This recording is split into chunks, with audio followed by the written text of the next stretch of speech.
My life, my role is not one for mortal souls to endure. To do what I do is to be one with sadness, grim acceptance, and nihilism. No, I am not one with death, for he is busier than ever nowadays. No, I am there to collect the pieces of his cruel thread cutting. To have my gifts, to witness the lives of humanity and have no interaction with them is my charge. I remember being given this thankless duty, back at the start of everything. A gift, a curse, call it what you will. It is simply to bear witness to a person's end of life, to grant them the chance to experience a part of their life as it passes beyond human consciousness. Some wish to see such memories. They do not abjectly request it, but in their heart it is yearned for. Regret they wish to correct, or pained memory corrected. From the smallest of children unable to thrive, wishing to hold their toy puppy once more. That brief moment of comfort, helping them transition past the pain of their crippling illness. To be an old man yearning to see the smile of his wife on their wedding day, that is my role, my duty, my punishment. A decision that required payment. I got to witness my family live and die. I so wished to be with them until the end of it all. That was not possible, yet I could witness it. I do not want it anymore. Those who pass on are brought to peace. Those who do not find their last request either not quite as they remember or polluted by tragedy. I can only do so much. To change reality is a skill.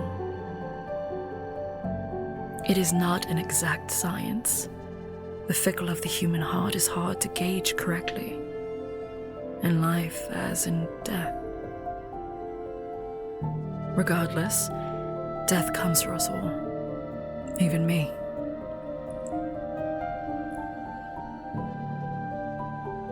My latest was a young mother of 3, car accident. If only are generally the words I heard most of all. A desire to right a wrong or help those left behind. It is beyond my skill to do so.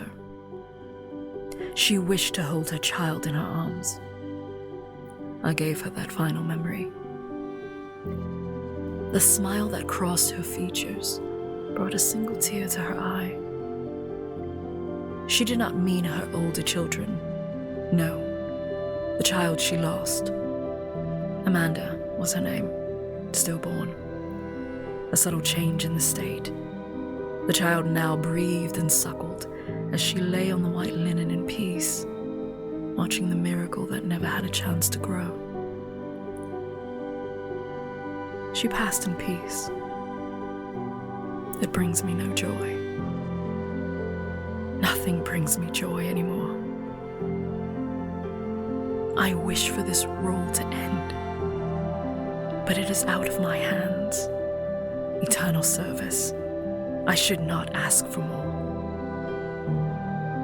My latest charged I watched for weeks. He had fought off his body's fervent desire to end. His strength of will is exemplary. How can this man be so determined to live, yet for his body to cruelly fail him so? His memories, forever locked behind the discordant nature of his Alzheimer's, are hard to decode. Fragmented as they are, yet I am able to glimpse a few. Should I intervene with this man?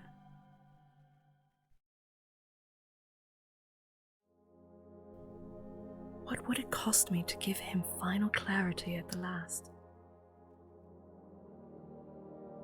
His life, his entire life in service of others, yet to have no reckoning, to not see it in clarity. I could push back his condition. With all my power, I could forcefully bring his memories back to full recall. What would it cost me? Everything. The ghost of death hangs heavy behind me. It will be his time soon. I know. I reply wordlessly to the spectre in my shadow. I feel it approaching, breathing labored, time cruelly forcing him towards his end. I have never looked at death directly. He has never allowed me to see him, yet his words are soft, comforting for those that do not bear witness. The old man's nurse is a kind soul. She reminds him. His daughter. He smiles at the brief memory I serendipitously pluck and bring to full clarity. That is usually all I can do. I yearn to do more for this man. You came to see me, Yvette? His eyes are wet with joy. She had been missing from his mind for 30 years. She had not turned away. She had been there every day. Now she was absent, unable to face the end. At least I can give him something joyful to experience. How are the kids, honey? I bet they grow up so much each day. When will you bring them round again? Where is your mother? His condition pushes back the memory, crippling his fleeting joy. A look of confusion crosses him again. Another lost memory I glimpse. His wife, dead for some time. Such a loss at such a young age. He never remarried, regardless of what his families asked him to do. A devoted husband, it seemed, even in death. I want to intervene. You know you cannot. Just this once. I know my tenure as fate will be forever altered. How long must I fulfill this role? You knew your length of service. You accepted it. The chance to watch your family line go on in return for eternal service. Once you make that journey to the other side, that is it. The alternative, well, you know what that entails. I shudder at the thought. Ghosthood. To be in pain and torment for eternity until banished down or accepted to the other place. A heavy weight pulls at me. This man deserves this chance for clarity. You will not get another chance. Why is this man so important to you? Should I admit the truth to death? The deal I made with it all those years ago. Such a trifle decision back then. I had no knowing how such a decision would affect me.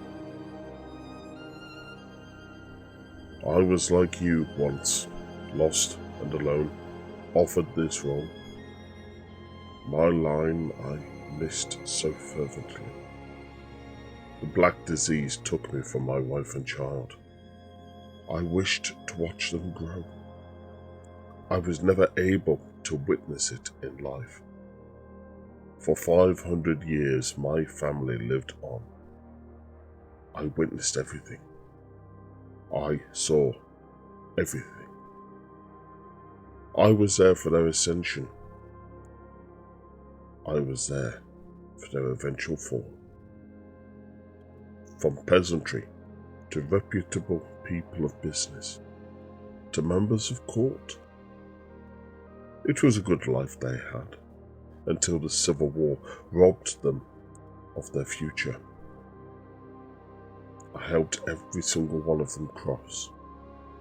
I accept my place now.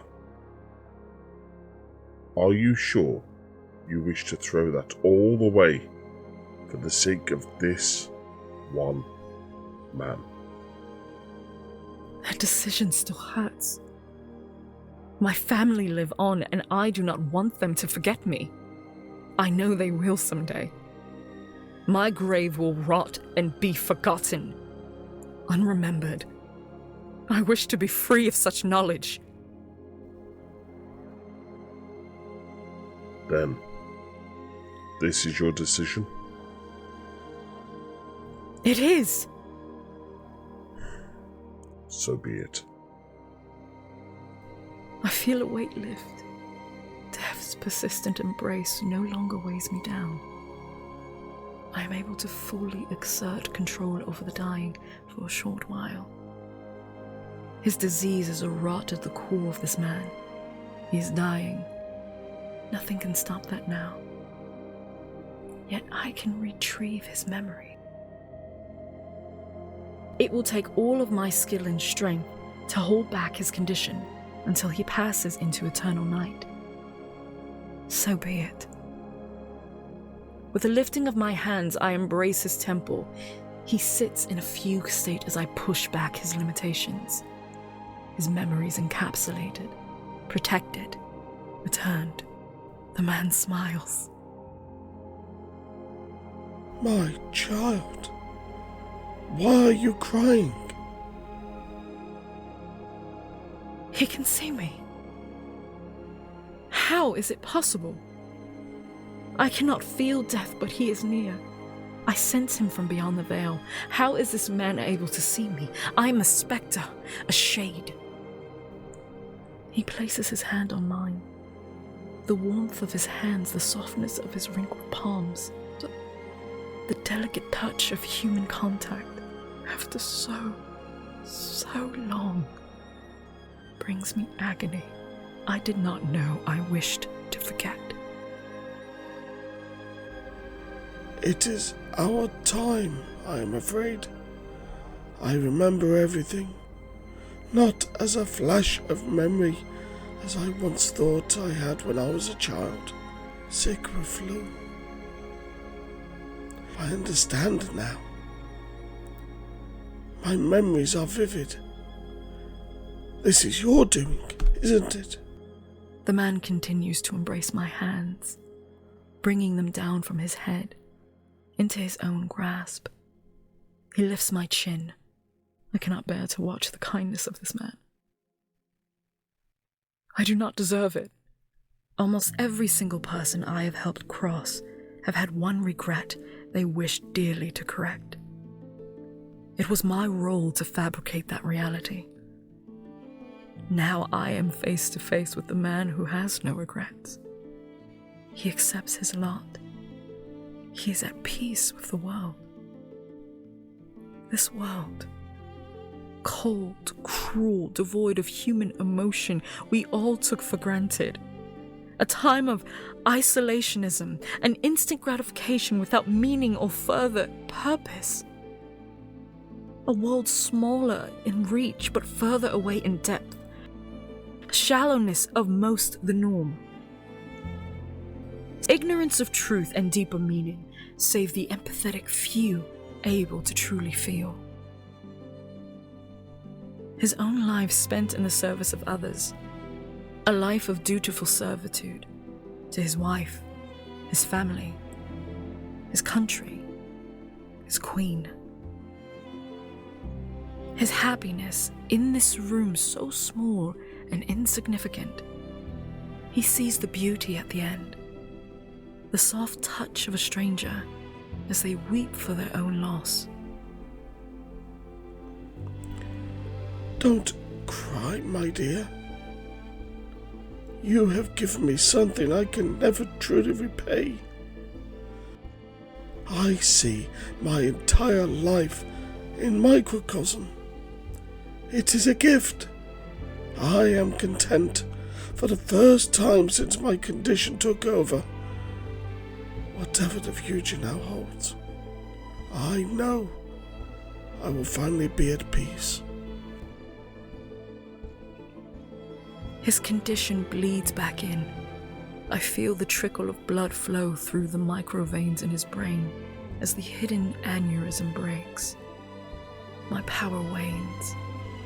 Death touches my shoulder. His touch tells me one thing. It is your time as well. Do you wish to be free of your pain? I smile at the man. So will I. He slumps in his chair as death takes him. His soul light fades, traveling to the other place. He needs not my aid anymore. Another will take my position. There are always more to take my role. Those with unfinished stories to tell, unable to help the living, but able to help those who pass on.